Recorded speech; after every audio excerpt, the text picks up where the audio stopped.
Hi, everyone. Welcome to the Freshworks webinar on building a recession-proof contact center.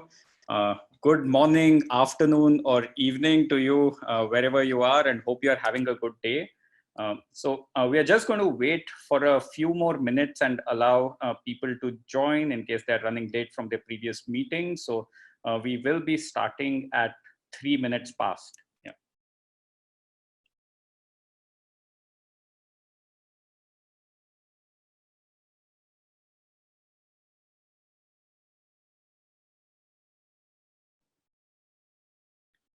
And while we wait, I'm just going to go over some general housekeeping rules over here. So we want to keep this interactive for all of you. So if you have any questions, please stay on till the end. We are going to do a live Q&A at the end of the session. You can also add your questions to the Q&A section. You should find the button at the bottom of your screen.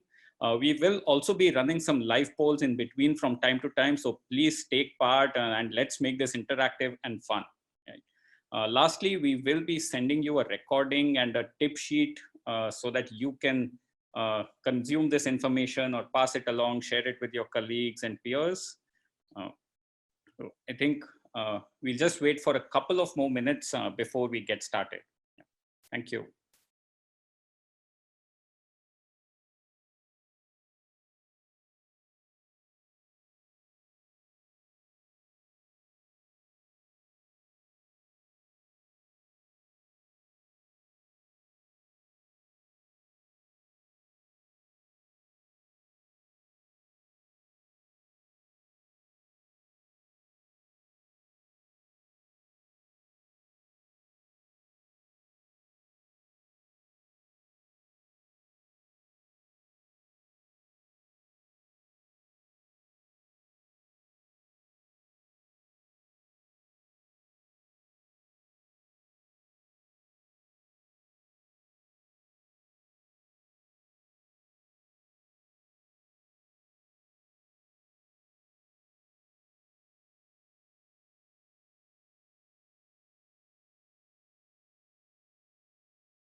One more point, I'm just hoping all of you can hear me all right. So if you can hear this, then just write to us on chat and give me a yay or a nay.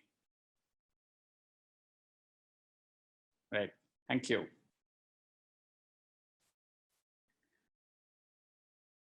All right, with that, we are going to get started. Our topic for the day is building a recession-proof contact center. I'm going to start by introducing our host, Arun Mani. So Arun has been a part of the Freshworks family for 4 years now.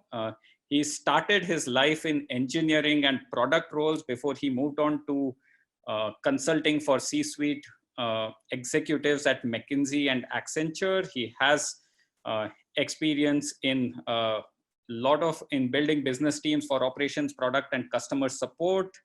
He currently leads our Freshworks business in Europe and is based out of Berlin. So on a personal note, Arun is married with a 5-year-old daughter, and he's trying to keep her busy because she's entertaining herself by playing with snails right now.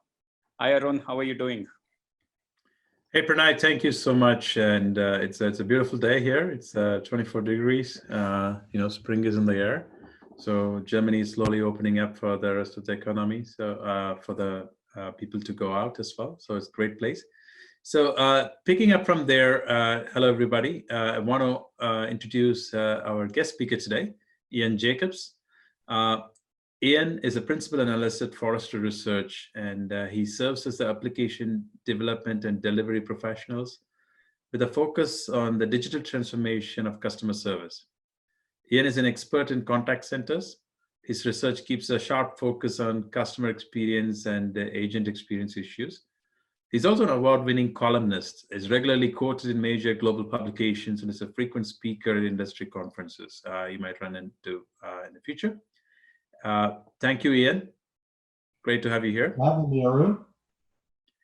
Awesome.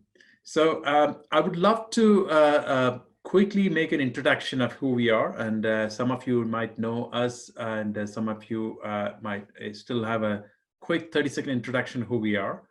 Freshworks is still one of the fastest growing companies in B2B software space, focused on customer engagement and employee engagement. We're still private with about 400 million in funding.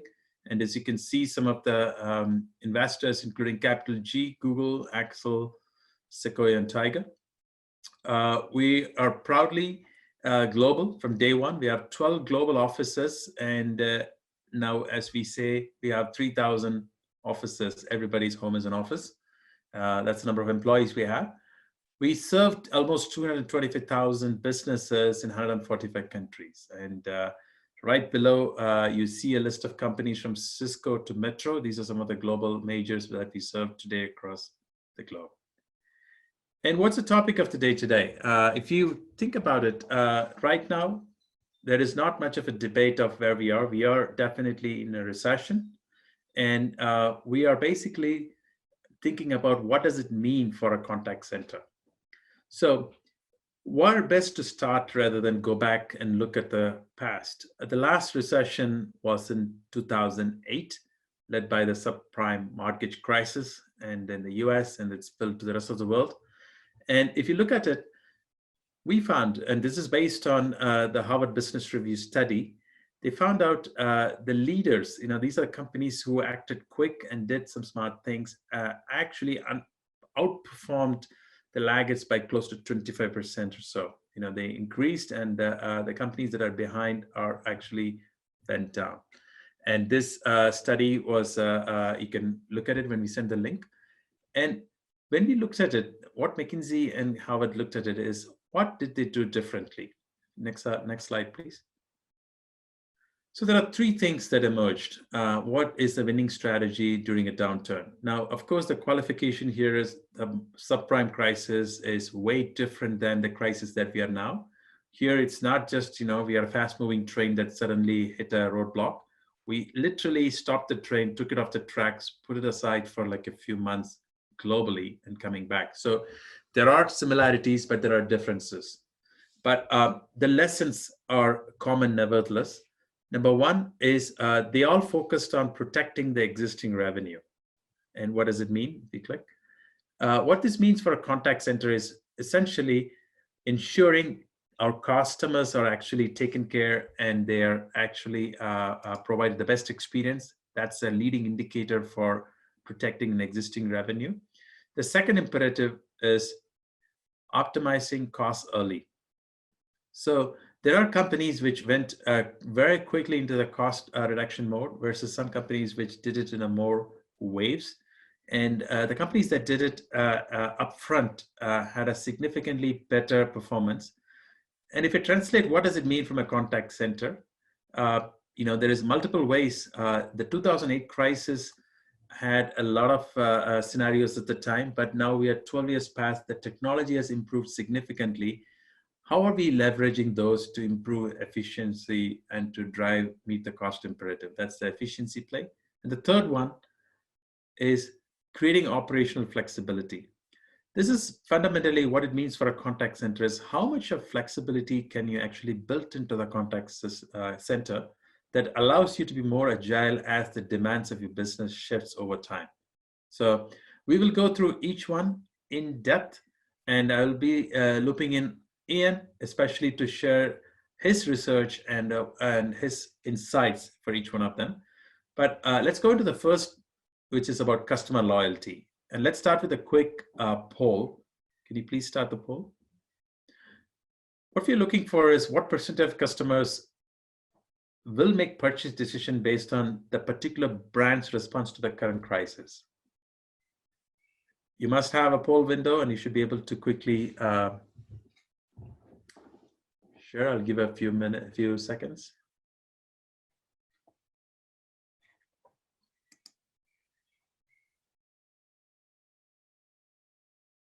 All right, so I hope you had a chance to answer it. So I see a good distribution. So let me share the answer. If you go to the next slide, roughly 65% of customers, and this is based on a poll that was done by Edelman Trust, and it was published recently in Forbes. They talk about 65% of the customers, they do believe that how a brand responds during the crisis affects their purchasing decisions. Now, Ian, how does this fact reconcile with customer trends that are predating the crisis? Like, how does it tie into what you've been seeing so far? Yeah, if you think about some of the famous research that came out of like in the Harvard Business Review around customer effort, right? It sounded like the research said, this is not the time for wowing people with amazing experiences. It was more like just get done what they needed to get done. And if you think about the brands in this crisis who ended up with 12 and 14-hour queues in their phone system for the contact center and did not provide any other way for those customers to contact them, you can see how that notion of ease, the notion of high customer effort would lead to a lack of customer loyalty. The other thing to think about here is the customers' expectations were changing well before we ever heard of COVID-19, right? We were seeing that consumers were starting to think about the kinds of experiences that were so effortless, they wouldn't even think about them as experiences, that any information that they wanted would be there wherever they were, whenever they needed it.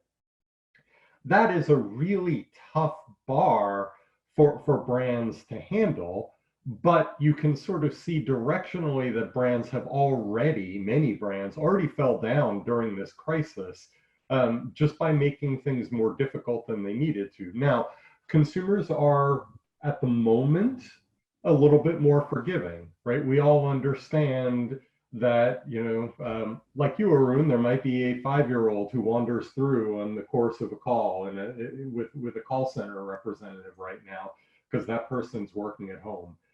But that expectation for a more professional experience, and again, what you see here, the expectation for anything that you need being available when you need it, where you need it, is going to come back. We are starting to, as you said, come out of this crisis, and our expectations are starting to revert back to what they were before the crisis kind of threw us off track here. But I do want to actually kind of pivot here and say, well, what was it that brands were seeing practically? Because, okay, so expectations have changed, but what does that mean, right? And if you go to the next slide, you can actually start to see where brands were starting to try and meet that customer need. This is data from 2019, so clearly pre-crisis. But what we saw was that brands were expecting, this is actually data from people who make purchasing decisions for contact centers. They were expecting that the digital volumes that they have were going to increase, and they were going to increase dramatically enough that they would offset the decrease in telephone volume. So what you see here is almost 2/3 of the brands think that their telephone volumes are going to go down, but 2/3 of those brands also expect that the overall number of interactions that they're going to have with customers is going to go up. Why? Because consumers are expecting to be able to get information anytime that they need it, anywhere that they need it, by any means that they need it. And a lot of that is digital. So on the next slide, you'll actually see Forrester data here where we're talking about which channels that actually is. And so there are two ways to look at this data. One, you can sort of say, okay, this is what brands were saying before the crisis. And this data is probably 7 months old at this point. So clearly pre-coronavirus. But, you could say, okay, well, so maybe this has changed, and I'll point out some areas where I think it actually has changed.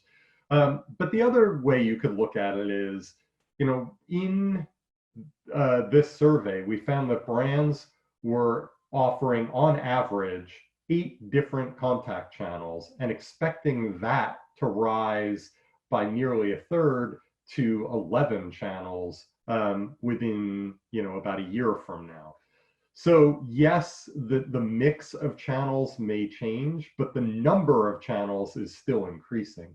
Now, I hinted that I think some of the data that you see here is probably outdated, right? So yes, 88% of brands are offering agent-led voice interactions via the telephone. Okay, that may go down a small amount. Where I think things have changed is because of the crashing service levels that we saw in the early days of this crisis, brands started to ramp up their investment in a couple of areas. And actually, Arun and I are going to talk about some of those areas, but they are a lot of the digital channels, particularly some of those channels that are asynchronous, messaging platforms, third-party messaging platforms, but also things like SMS, and self-service, digital self-service. We've seen a land rush, as it were, to very quickly stand up some kind of conversational AI, right, or intelligent virtual assistant. Many of those were designed for crisis communication, right, information specifically about coronavirus or the brand's reaction to coronavirus. If you were an airline or a train company or even a cruise ship, maybe lots of questions about sterilization procedures and so on. And they weren't necessarily broad. But once the brands have invested in that technology, now they have the opportunity to take those experiences and expand them. We want to talk very quickly about why, before the crisis, brands had this kind of maturity model in mind for self-service, and how the crisis has only amplified the need to move up this maturity model.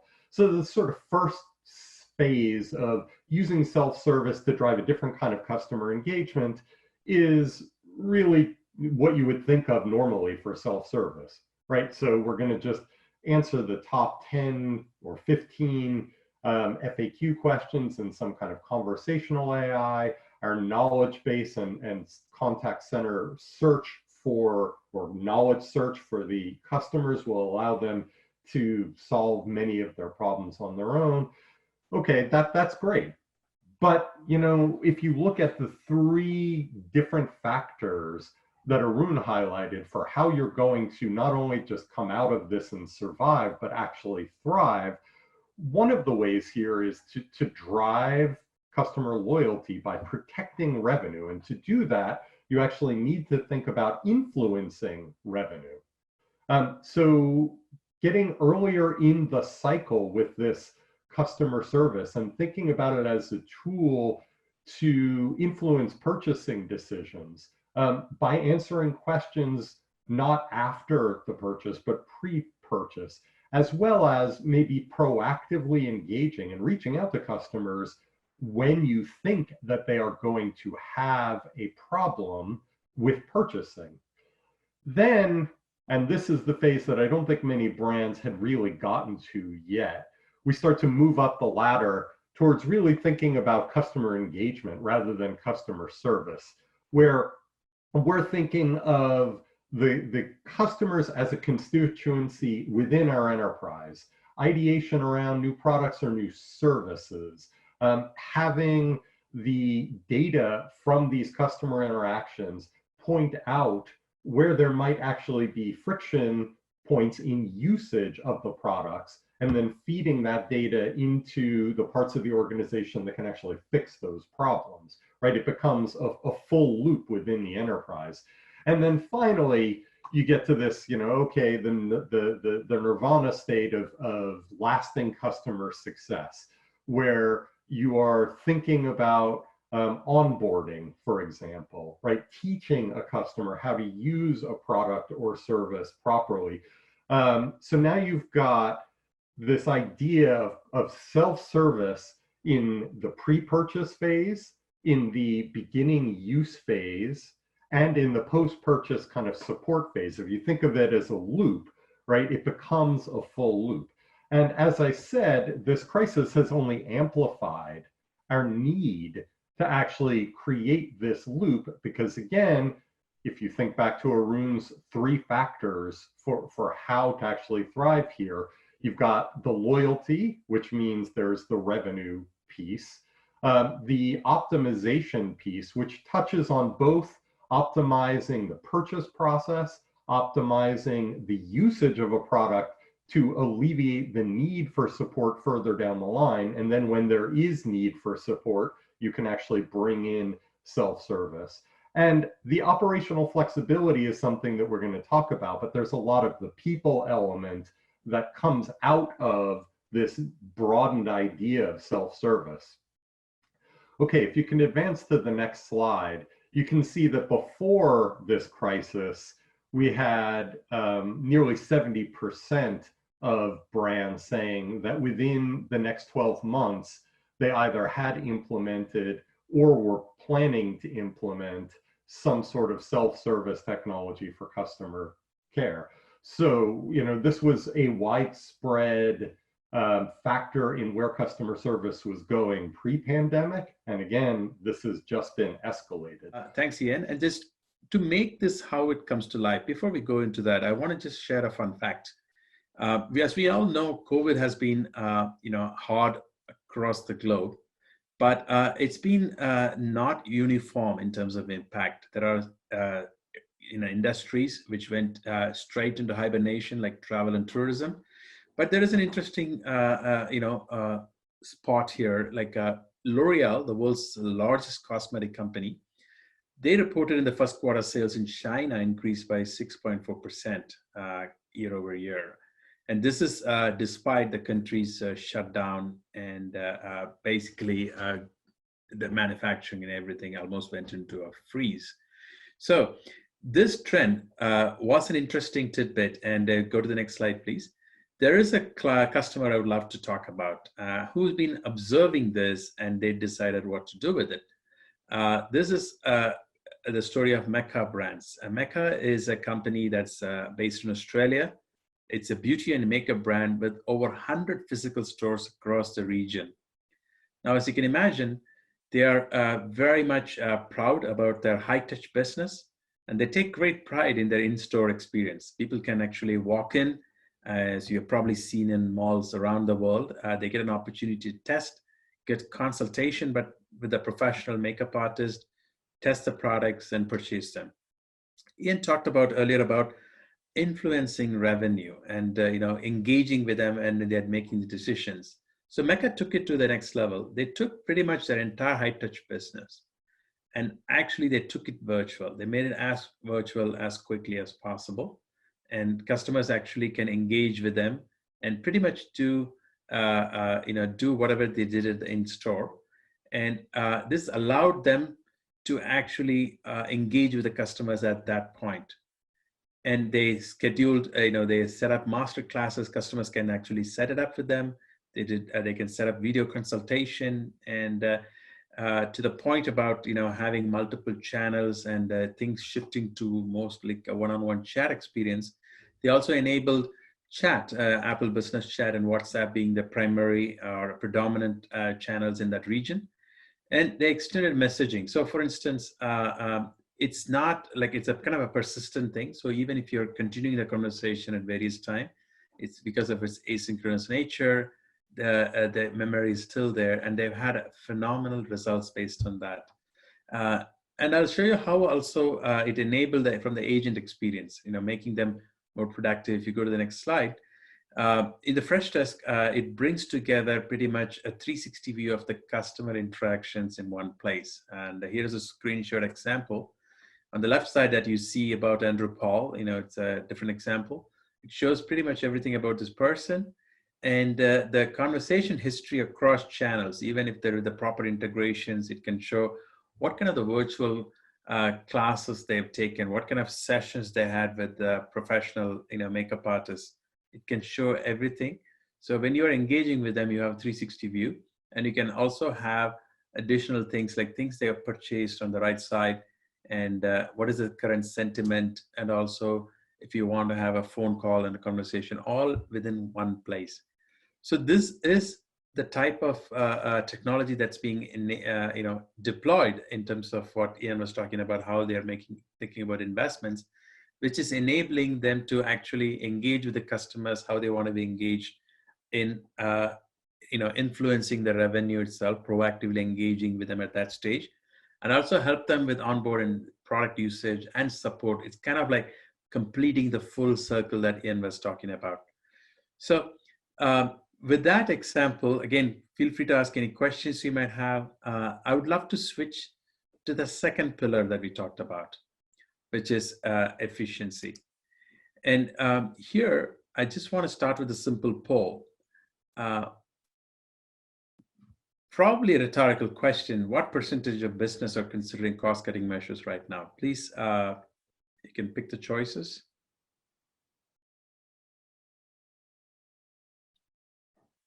Give like 10 seconds or so.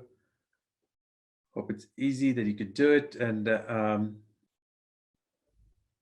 interesting. I think here, the results are very close to the survey results. So this is, again, almost 86% of the businesses are considering cost containment strategies. And about 70% are actually delaying planned investments in maybe around facilities and hiring and so on. But they're also at the same time accelerating in some cases investments, especially to making virtual working possible. And so here, my ask is to, overall, based on the poll and the numbers, cost reduction is a no-brainer. But things have changed from 2008 to 2020. And the technology has evolved quite a bit since then. And Ian, how do you see companies taking advantage of these new technologies to meet the cost imperative? Yeah, so thanks, Arun. And yeah, I'm not surprised that the poll results are pretty close to that. I was actually surprised you didn't have 100% as an option there. So one of the things that we're seeing fairly regularly, and we're seeing even before this crisis, was a turn towards conversational AI. It's something that I mentioned before, the ability to mimic human conversation and have a human-like experience. But what was interesting before the pandemic, you'll see the data here, most brands claimed that they were investing in conversational AI to improve the customer experience, and only about half were looking to reduce cost. So same technology, maybe different outcome as the driver now. And I think that what you're seeing is that as that desire to reduce cost goes up, the desire to actually invest in conversational AI overall will go up. You're just going to see more bots in customer service, and hopefully brands will keep in mind that customer experience goal. I mean, you can do both. You can reduce cost and improve customer experience at the same time. On the next slide, I'm not going to go into a great amount of detail there, but I did want to throw in this notion of a maturity model of how we think about what brands are doing with conversational AI and where they should be thinking about investing in AI broadly in terms of customer service. And you'll see that it maps back to some of the things that Arun and I already talked about, right? Proactive action designed to potentially improve conversion rates on a website, something like that. Increasing customer empowerment, allowing customers to use their mobile phone while, maybe they're taking their allotted walk around the block during the pandemic, or, in their normal lives as soon as that resumes while they're commuting or something like that, to get the service they need in a noisy environment because they're actually interacting via a digital channel with some conversational AI. But I do want to, well, if you can advance the slide, I want to talk on the next slide just briefly about this notion of customer service automation, right? We love to think about chatbots and conversational AI because they're the sexy piece of automation. But if you're actually looking for efficiency, there are lots of different ways that you can invest in automation to drive new kinds of efficiencies in your customer service processes. And here we have a chart that goes from sort of low effort to high effort, from the things that sort of help your agents or your customers navigate their way through tools or websites, right? What is the task that you're trying to do? And then there's kind of guided balloons that step you through that process, all the way through repeated tasks being taken off the plate of an agent, the kind of mindless stuff that makes contact center work seem like drudge work, can be removed from the agent's mandate and allow them to focus on the sort of experiential part of the job that is more enjoyable for them and more valuable for your customers through agent augmentation or agent assist kind of mode for conversational AI. And then all the way through, on high effort, on the high effort side of the scale, all the way through to automating a complex process end to end, combining potentially all of these technologies with a conversational front end for the customer, right? Think about, applying or identifying the right insurance, figuring out whether you're eligible, doing the application, having the application processed, and any further information requests coming all in an agentless way, right? All of that is a complex, long-running, structured process that might be using all of the automation technologies that are out there. So it's not just the conversational AI piece that you should be thinking about for these efficiency gains.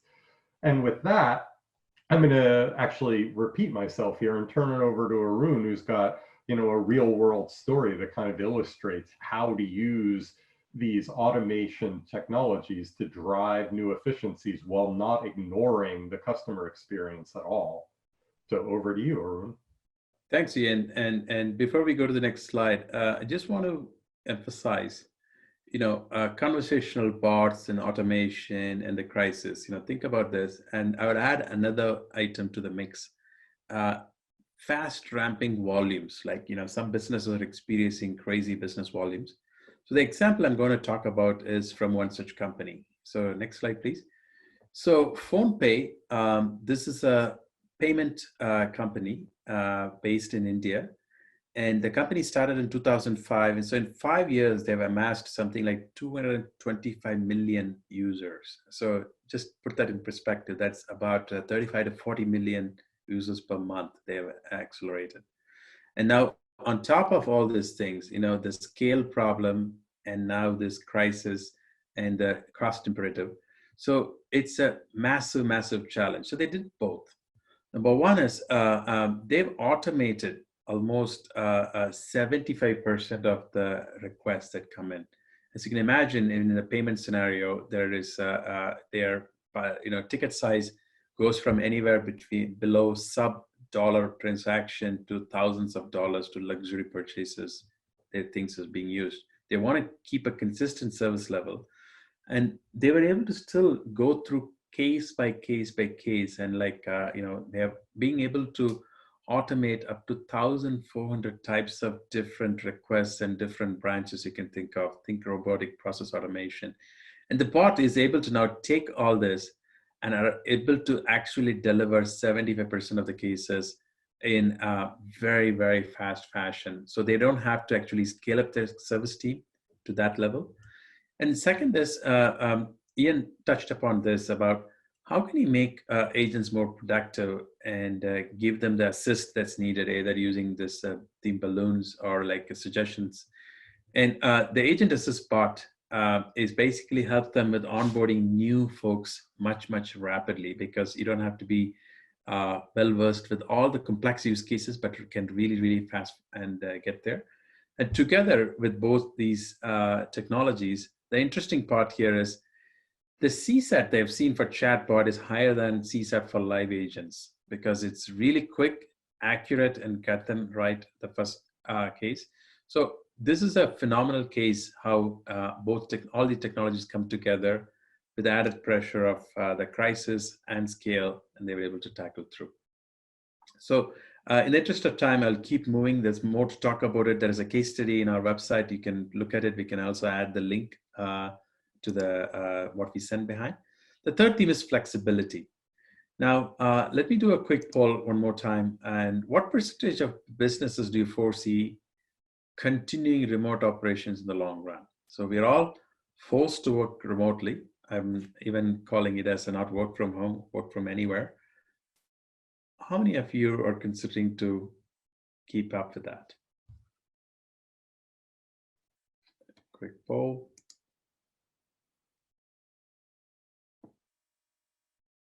Great. So I think here also it's more or less similar to the end result. So we are seeing almost 70, a lot of people trending towards 70%.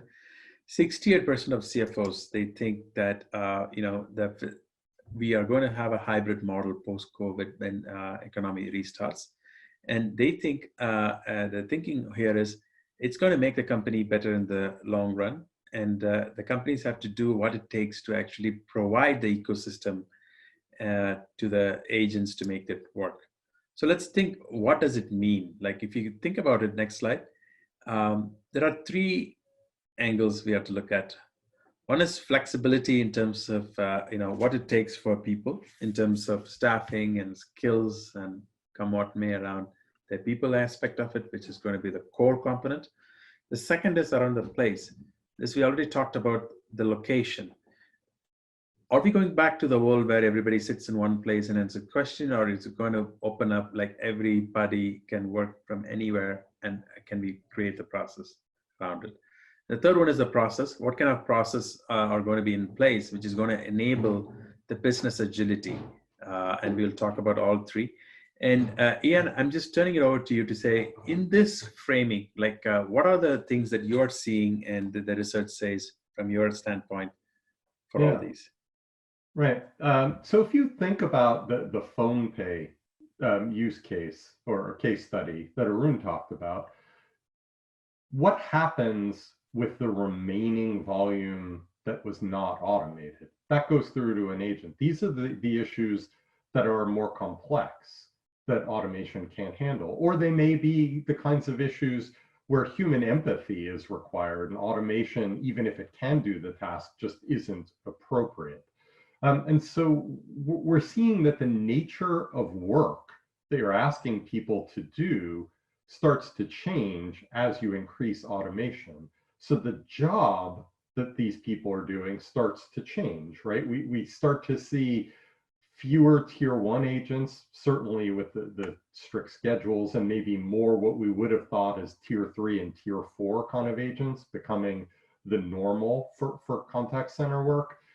We're seeing agents who can handle multiple channels, who are empowered to do more, because again, they're being asked to do different work than what contact centers were doing 5 years ago. And again, the pandemic has only accelerated this because everybody's investing in automation right now. And we're even seeing potentially new jobs in getting involved with the conversational AI. We've had debates about whether it should be called a bot wrangler or a bot supervisor, but we have some customers who have done an early phase pilot of having the agents monitor 5 or 6 different chatbot conversations with customers, and then only injecting their human expertise when those conversations threaten to go off the rails. So they're sort of managing and teaching the bot in real time, but also handling the customer interactions, right, proactively where that might fail. So we see new kinds of work and therefore new kinds of people required for that work. So that's the people aspect. On the next slide, you guys said it yourself, right? It was close to, most people were choosing 70%, saying brands are just not going to go back to the old stacked cubes model of contact centers. And I would argue that where social distancing remains a mandate, even when people are allowed back into work, the real estate and overhead costs dictate that we can't go fully back, because it's not like you can magically make your buildings twice as large. You can't just all of a sudden acquire enough space to fit the 1,000 agents that you used to fit in a 2-story building, right? It just doesn't work. So, in the near term, I think that number is going to be even higher of the brands that had already moved everybody home. So place flexibility, as long as we're talking about, easy to use digital tools where it's simple for an agent to log on, get their work in a secure interface, and interact with customers. It doesn't matter if they're on a couch in a living room in an apartment with 3 other people, or if they're in a formal contact center environment in terms of actually getting the work done. Now, the brands need to become flexible in how they think about managing that work and how they manage those people and are comfortable with it. But this also goes back to the people aspect. Maybe you actually need different people who are hired specifically for their trustworthiness in those environments and the kinds of skills that would make them thrive in a socially distant or remote work, or as Arun called it, work anywhere kind of situation. And then on the next slide, I'm going to touch a bit on the process piece, right? We're not going back to the old world of voice first for everybody. We saw, as Arun said, in some industries, call volumes exploded. For others, it was kind of an intraday firefight where it changed day to day and it was unpredictable spikes coming in. And so we've seen all of these kind of digital transformation initiatives that were always cited as something that brands wanted to do, but never actually got the investment that they needed, taking off. And that means, again, the kind of work that you need people to do, the processes of how you manage these people needs to change. Just one quick example here. If you are measuring an agent's quality, was an agent good in that interaction with the customer, you would do it probably very differently if the customer called in, went navigated through an IVR, got to the agent that they needed, and the agent handled that interaction, versus a customer who went to your website, navigated through some kind of web self-service, had a proactive outreach from a chatbot, interacted with the chatbot, and then the chatbot escalated that interaction to the customer. From the customer's point of view, that's now like the 3rd touch point for that same interaction. So thinking about the process of what agent quality even means has to start to change. If you want to get this kind of flexibility that will be required to succeed and, again, thrive in the new world coming out of this pandemic. So I love Arun's framing of people, place, process, because they really are 3 things that work hand in hand. And if you start to get flexible with one, the others start demanding the same kind of flexibility. Just very quickly, if you start to hire people to handle much more complex interactions, they're more likely to expect a flexible workspace because they're much more like a knowledge worker. They operate much like you and I operate in our jobs. And just the way they think about being measured is different. And so the process for managing those people needs to change as well. So they're inextricably linked. Okay, so with that, I know we're out of time from my section, but I want to turn it back to Arun to take us through the final bits. Thank you, Ian. And I would start with a quick rhetorical question in this case. You probably know, during the crisis, did you have a balance across workload across channels? I'm assuming it'll be unanimous. Yes. So here we talked about people, place, and process. And this is particularly a process and a people question in terms of upskilling and so on and so forth, and also being able to load balance. So if you go to the next slide and just click through, here's a feature that it's built into Freshdesk, which is what we call as an omni-channel router. Regardless of what type of queries are coming in, and you might see a spike, and Ian talked about it in some cases via one channel, let's say through chat versus email or voice, you are able to actually, if you just click through, you can just assign it to a particular person who is specializing in that at that point in time. So you can also load balance to see if any particular person is overloaded, because you can only, if it's a synchronous call, you can only handle one. but it's an asynchronous chat. You can have multiple things. And in terms of skilling, if some people are trained to handle social queries or queries on social media versus others, or complex questions, you can just very dynamically shift. And the next page just shows a screenshot of how it's done. You can do it at an agent level, what they can do, and there is a lot more flexibility in terms of how many they can handle and so on and so forth.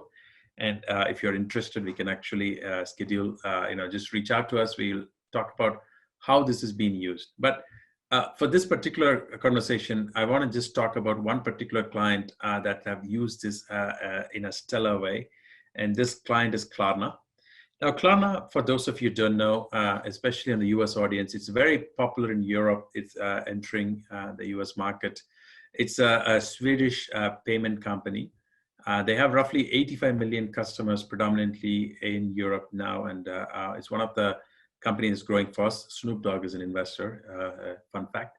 They have seen a 20x growth in transaction, and they have inherently, they were ahead of the time in the sense their contact center agents are across the board because of a language and other reasons, and also outsourcing it to various providers. They have 1,200 agents spread across Finland, Norway, Germany, Austria, Sweden, UK, Denmark, and the US. And to have multilingual and round-the-clock service for over 85 million customers across 17 countries. Now, they made a conscious choice to say, based on how the customers are reacting, they saw a big uptick in chat, and it's compared to voice, which is a very expensive channel. And they introduced the bots, made sure a lot more technology assist, both in terms of bots handling it, learning from it, and solving for it, and escalating very quickly to agents in a seamless way where the customer sees only one interaction. And with all that, they were able to flip or push a lot more of the conversations to chat. Right now, where they are at is around 66%. And notice how much they brought the call volume and the email conversations down by a factor of half in terms of phone, and almost a factor of 8 for email. And they were able to also use a lot of the items that are built into the platform. They were able to actually use an IntelliAssign, which is a technology that we have, which can assign the request to the right person based on exactly how they've been performing, and also remove any kind of the manual task assignment. They were also able to auto-resolve conversations with customers and who have stopped interacting with them after a preset period of time. Again, this reduces the rote task that Ian was talking about. And the chats are also continuous, so customers doesn't have to authenticate every single time. And overall, this helped them resolve, reduce the cost, improve the experience, and enable a distributed workforce across the board. Okay, so I would love to summarize based on, again, there is a detailed case study on our website. We can look at it. The bottom line, there are 3 things we talked about, the 3 pillars. The customer loyalty, again, these are the imperatives that translated to contact center priorities. And your imperative should be to make it easy, go digital, and messaging and self-service are the key drivers that's going to make this happen. And in terms of efficiencies, automating as much as possible with the AI, both in terms of both for the customers' queries and also agent assist, and contact center flexibility in terms of providing the people, place, and process, creating a flexible, agile work environment where anywhere work is possible, not on location, and evolving the process and using the technologies to make sure you're able to do all this in a very seamless fashion. And of course, a cloud solution always helps. So I will pause here and just go to the next slide to just do a quick poll.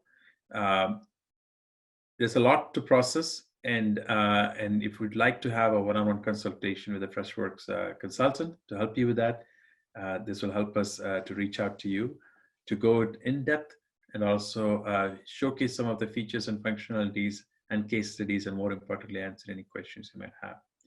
So thank you with that. We'll just move to a Q&A round. I see if you go to the next one, if there is any Q&A. So quite a bit of questions I'll try to answer. So I'll start from the bottom. Stefan, I see. Okay, before Freshdesk Square, where is one person located? Okay, good catch, Stefan. I think there is a little bit of roundup errors, and because they have rounded up to the nearest numbers.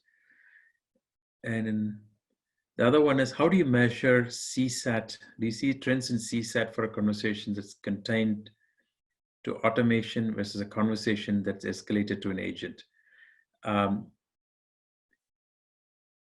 Ian, you would like to share your thoughts on this? I'll read the question again. Yeah, go ahead. No, I can see the question. Although maybe for the audience, do you see trends in CSAT for a conversation that is contained in automation versus one that is escalated to an agent? So two different answers here, right? How do you measure CSAT?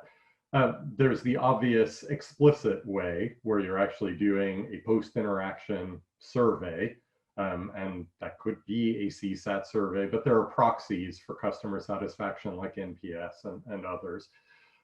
There's also the implicit way using analytics, and actually, for a call, you're looking at the call transcript. For a chat or messaging session, you're analyzing the chat log. And then it's essentially text analytics that's actually trying to find the customer sentiment and understanding the agent's performance in that.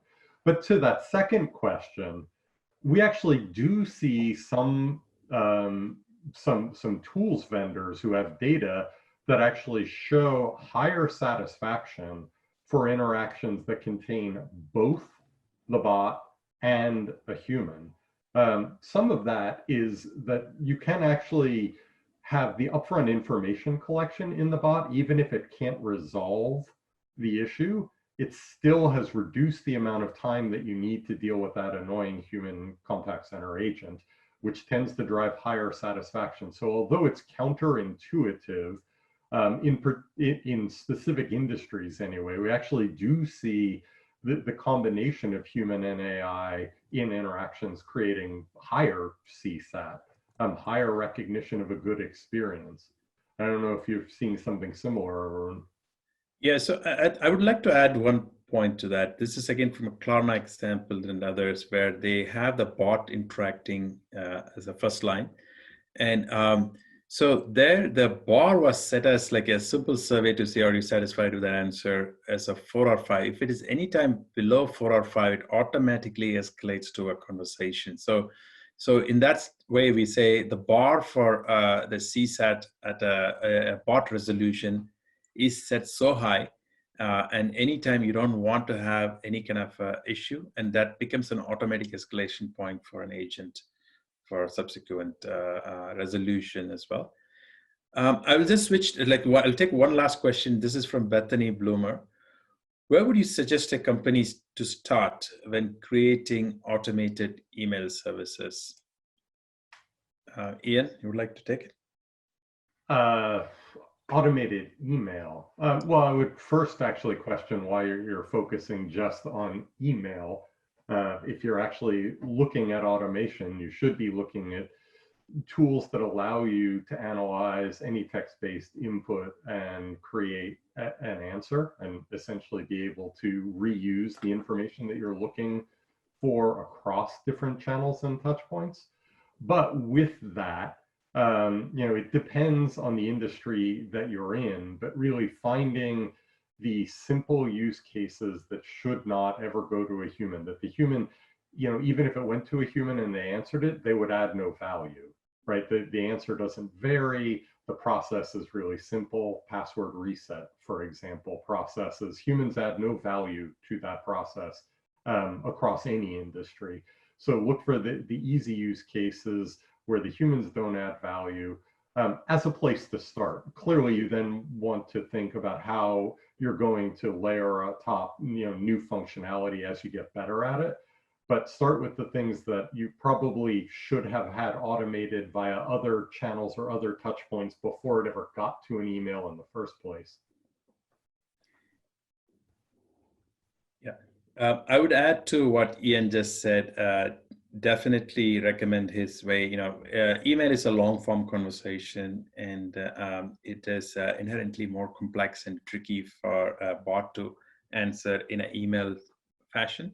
And the second thing I would add is, oftentimes you want to make it very clear to the end person that you are actually interacting with a bot versus human. So there is no intent to actually mimic an email composition. There have been some attempts by companies which tried to do that and didn't succeed. So the better way would be to either, if deflecting to a short form conversation like chat, where it's easier to resolve from a bot standpoint, and make sure it's a bot that's conversing. If that's not an option, another way to do is in our product, we also have, let's say an email comes in, and by the time the agent comes and answers it, it's going to take an hour or so. You can actually start suggesting solution articles that are actually easy. A good example is a password reset. The bot will be able to quickly pick up the intent and even identify what the resolution is necessary, and suggest a few things right off the bat. So while during the wait, they are able to actually process it.